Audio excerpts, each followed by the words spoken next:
Olympic champion and world record holder Donovan Bailey taking on America's Michael Johnson. Michael Johnson, world record holder at 200 meters, double gold medalist at Atlanta. And on the stagger at the start, Johnson will be approximately 8 feet ahead. You're looking at Bailey, who chose the inside lane, and as we have been saying throughout this program, has been complaining about the configuration of the track. He expected the curve to be less sharp and had hoped for a longer straightaway. He got neither, but he's running. Michael Johnson said to Donovan Bailey yesterday, if you think your lane is too tight, let's trade lanes. I'll take the inside, and I'll give you a meter lead. Donovan Bailey didn't have any of that.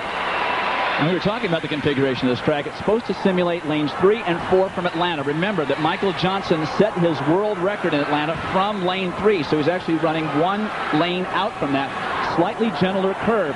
But Johnson is the greatest turn runner in history. That should be the key. In the blocks and ready to go.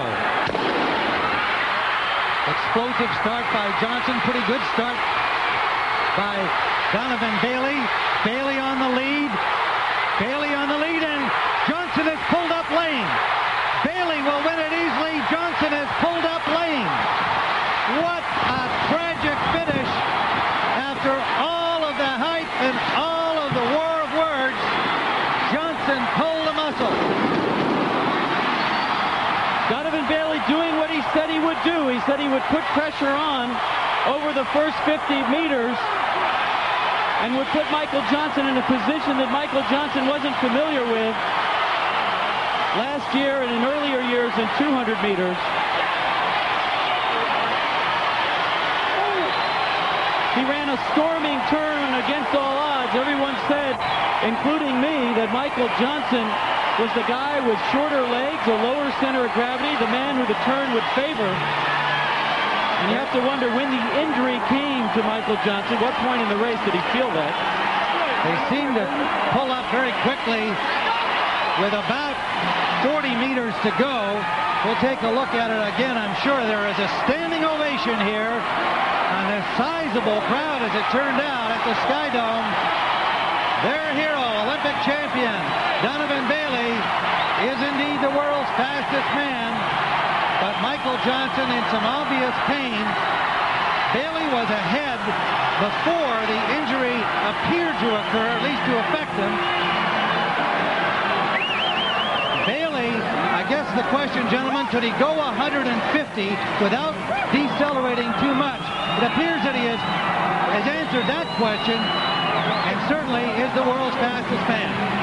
Well, the time of 15 seconds flat doesn't really answer the questions of fastest man in terms of straight ability, Dwight Stones, because both of these men can run faster than that. There's no question that Donovan Bailey can run faster than 15 seconds, and there's no doubt that on many times Michael Johnson has passed the 150-meter mark faster than 15 seconds. But for this day, it's definitely Donovan Bailey. Michelle Tafoya is there with Michael Johnson. Michelle? All right.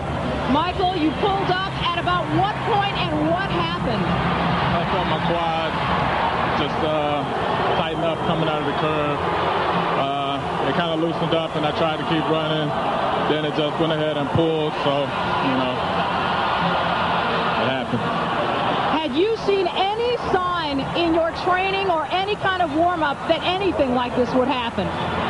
No, not at all. I've been very confident. My racing is going well. Training is going well.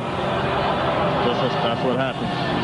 Obviously, you're very disappointed, but I've got to ask the question. Certainly, Donovan is going to claim now that he is the world's fastest man, and the word rematch has already come up. Can you even think about that at this point, or what will your response be to those who say that this clearly proves Donovan is the fastest man? Well, even if I had won, and I feel very confident that I could have, people still probably would have said that. Some people would have said that. Everyone is always entitled to their opinion, and you know, I can't do anything about that. Michael, thank you for joining us. Let's send it back upstairs to Tim Ryan.